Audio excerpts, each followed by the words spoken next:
Ano to? Yung kay, the universe have kinesong churros. Hindi pa sa ulo. Groundbreaking. Ah!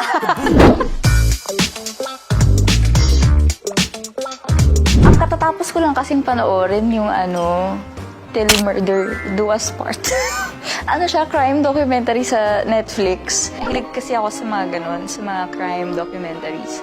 It's a love story, pero it's a very interesting love story na parang hanggang 4 episodes lang kasi siya, limited series lang siya. Tapos parang napaka-interesting niya kasi hindi niya kinailangan pahabain yung mga episodes. Kumbaga laging straight to the point lahat. And ang interesting dun sa series na yon, na-interview nila yung isang suspect, yung lalaki. So, nakuha talaga nila yung side ng lalaki. So, yun.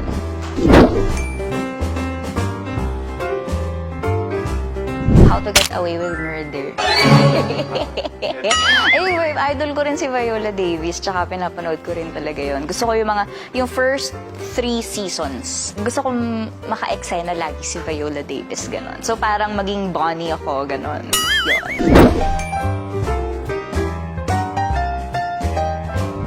Marimar, actually. Oo. Tapos bumili din ako ng duster sa ukay-ukay na sira-sira din. Kasi si Marimar, di ba, sira-sira yung duster niya. Tapos pag nag-OBB na, pag nag-iintro na si Marimar, sumasayaw din ako. Oh, sorry ka dyan. Yeah. At saka nag-audition ako doon, bilang young Marimar. Hindi lang ako nakuha kasi takot ako sa aso. Noong time na yon. So, yun. Friends. Pero mula nung namatay si Chandler, parang hindi ko pa siya na-visit ulit. Hindi ko pa kaya. Pero yun, Friends. Actually, sa sobrang love ko yung Friends, nagpa-customize ako ng couch for my new house na katulad dun sa Central Perk. Yan.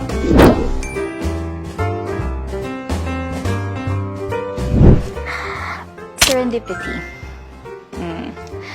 Ano to? Yung kay, the universe have kinesong churros. Hindi pa sa ulo.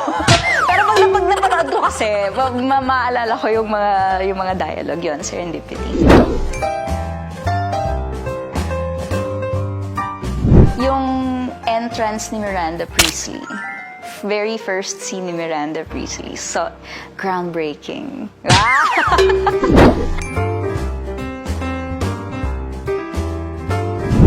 Sophie's Choice, Meryl Streep.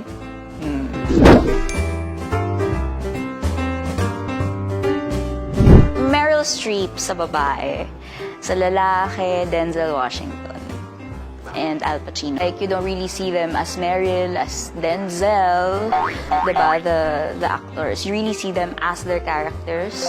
Gustong-gusto ko pag napapaiyak ako ng isang aktor nang hindi siya umiiyak sa eksena. Yung parang ganun, yung maapektuhan ka sa kanya without trying.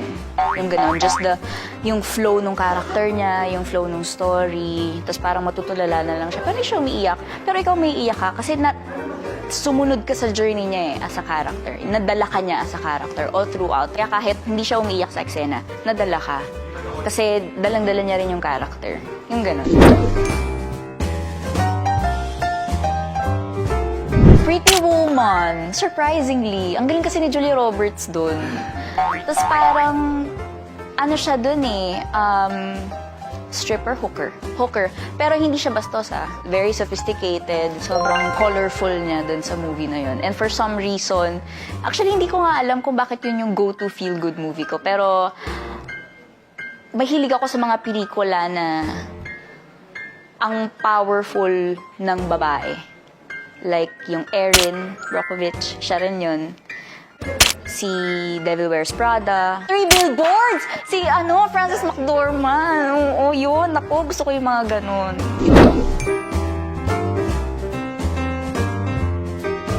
Stepmom. Julia Roberts and Susan Sarandon. John Q. Denzel Washington. Iron Lady. I think. Iron Lady. Yun, yun.